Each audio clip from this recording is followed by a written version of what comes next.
What if the most powerful leaders of Quraysh gathered in secret to decide the fate of Prophet Muhammad? Imagine a room filled with whispers of exile, chains of imprisonment, and the sharp glint of swords ready for blood. But just as their darkest plan was about to unfold, a twist beyond their imagination changed history forever. Want to know how the Prophet escaped the deadliest conspiracy of Mecca? Stay with me till the end, because this journey is filled with suspense, miracles, and destiny itself. Assalamu alaikum. Dear brothers and sisters, today we will talk about a very important moment in Islamic history. Let us begin. After the first pledge of Akbar, Islam began to spread rapidly in Yathrib, later known as Medina. Only a few families were left who eventually accepted the faith.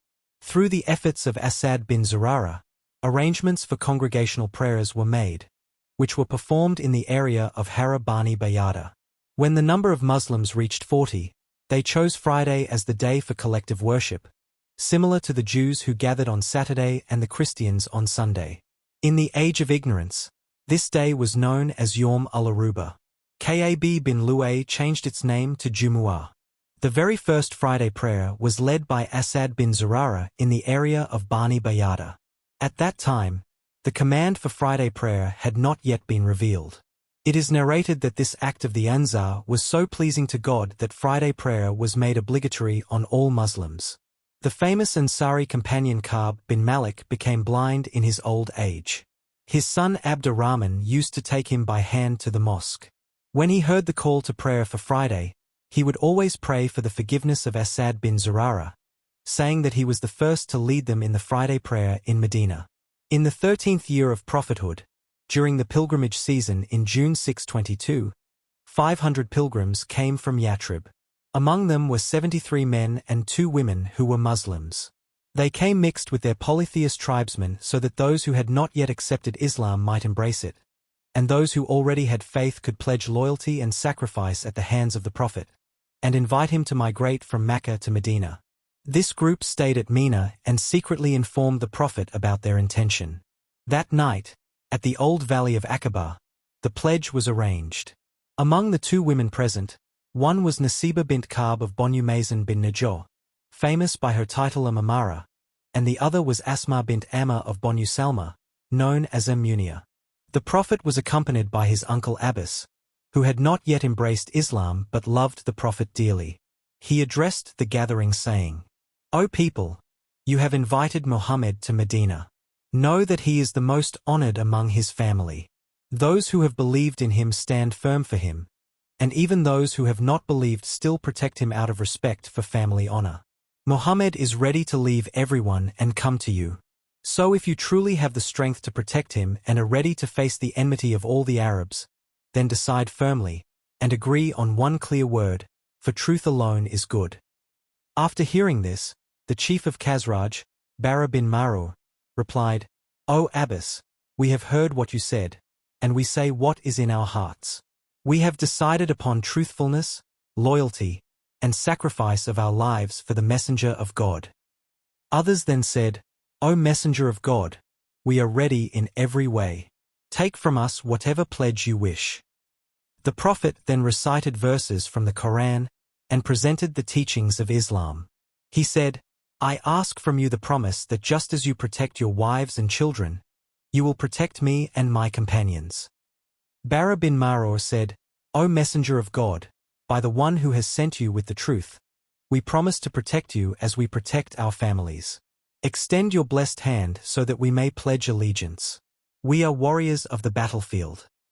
But Abu al-Haytham bin al-Tayhan interrupted, saying, "O Messenger of God, we have relations with the Jews. By joining you, those ties will be broken. We fear that when God grants you power, you might return to your people and leave us." The Prophet smiled and said, "No, your blood is my blood. You are mine and I am yours. Your peace is my peace and your war is my war." After this, the people extended their hands for the pledge. During the pledge, Abbas bin Ubadah said, "O people of Khazraj, understand well upon what you are pledging. You are pledging for war against Arabs and non-Arabs alike." They all replied in one voice, "Yes, we are pledging to this." Our lives and wealth are for the Messenger of God. Jabir reported that they asked, O Messenger of God, upon what shall we pledge to you?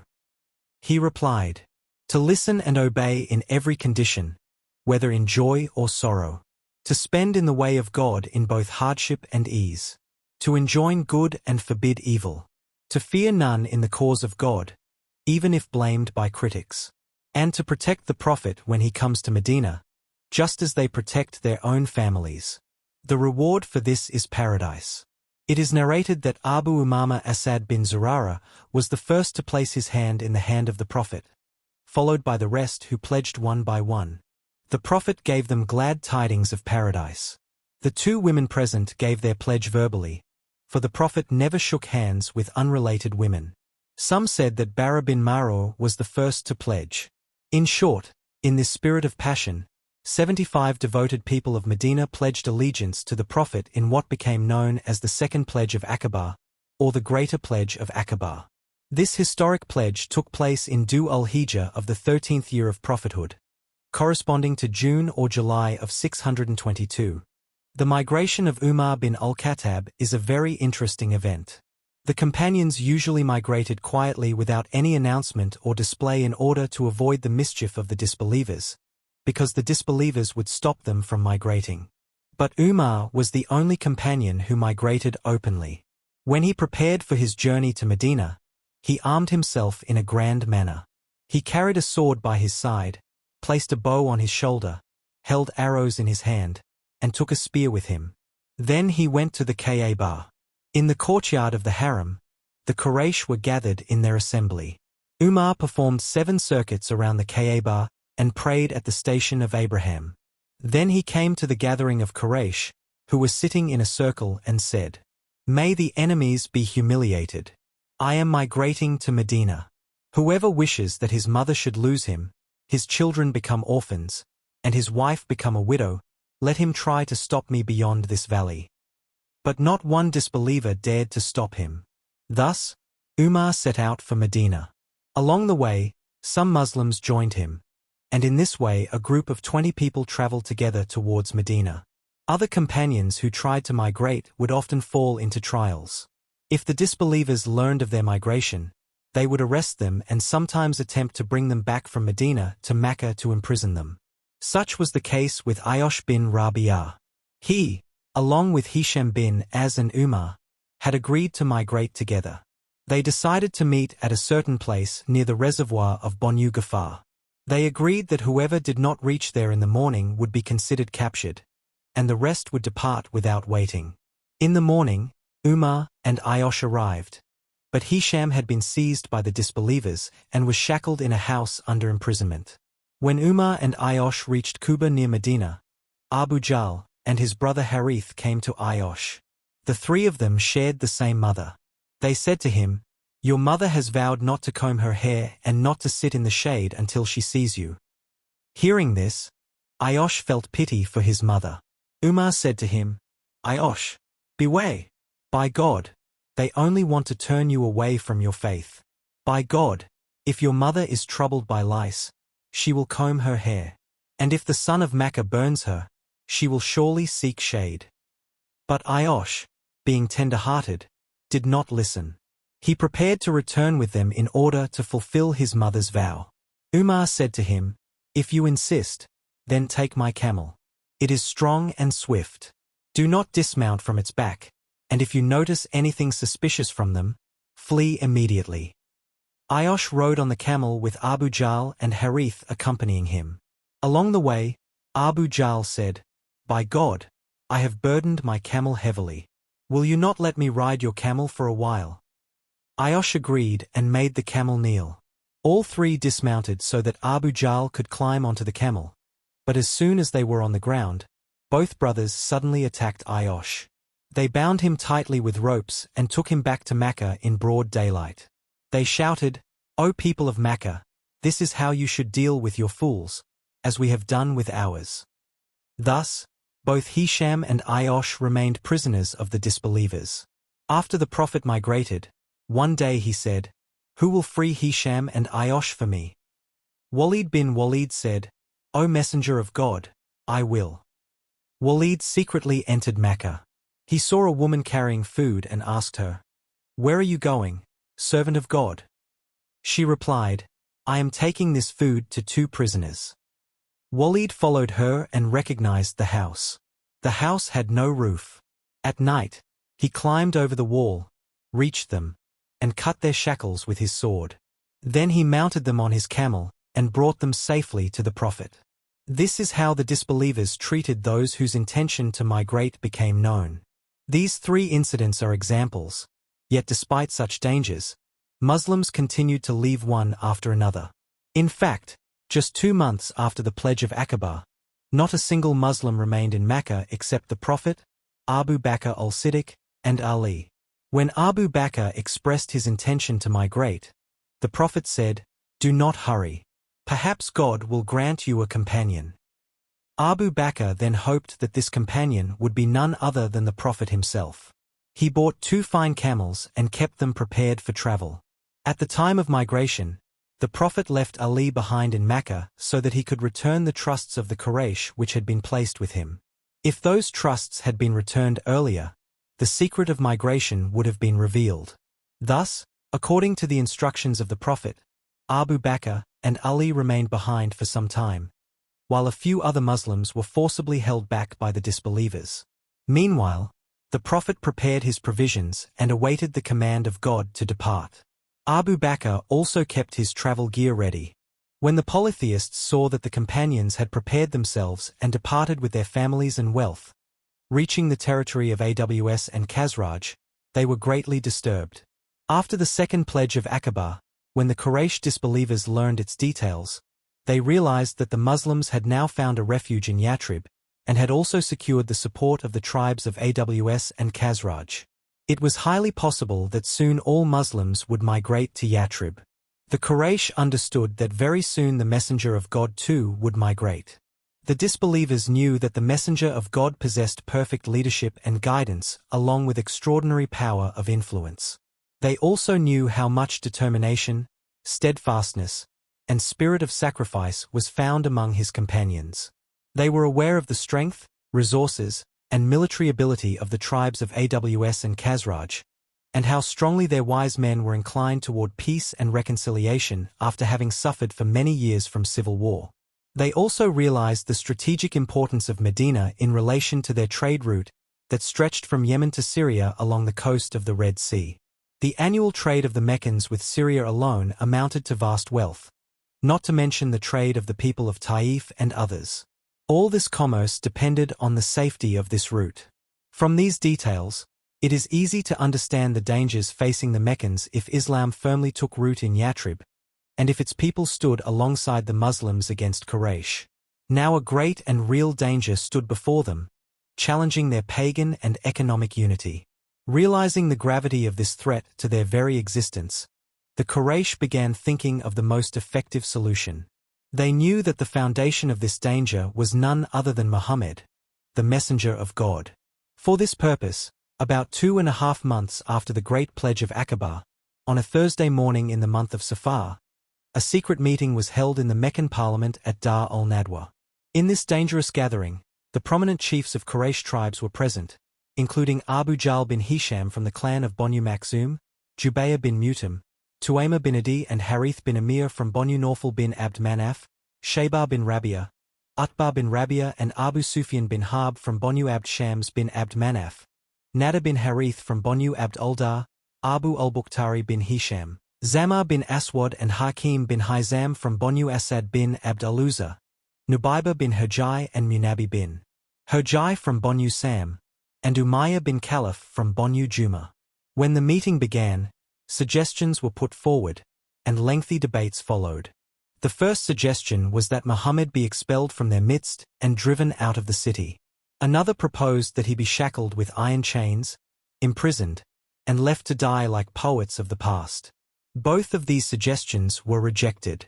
Then a third and more criminal proposal was presented by Abu Jahl. He said, "I have an opinion about Muhammad that you have not yet reached." The people asked, "What is it, Abu al-Hakam?" He replied, "My view is that we should select one strong, noble, and brave young man from each tribe, give each of them a sharp sword, and then all together attack him at once, striking as one man strikes. Thus, his blood will be spread among all the tribes, and the clan of Banu Abd Manaf will not be able to fight all the tribes. They will then agree to accept blood money, which we will pay, and we will be rid of him. The Parliament of Mecca agreed to this criminal plan. The members returned home determined to carry it out at once. The day, date, and time of the killing was secretly fixed.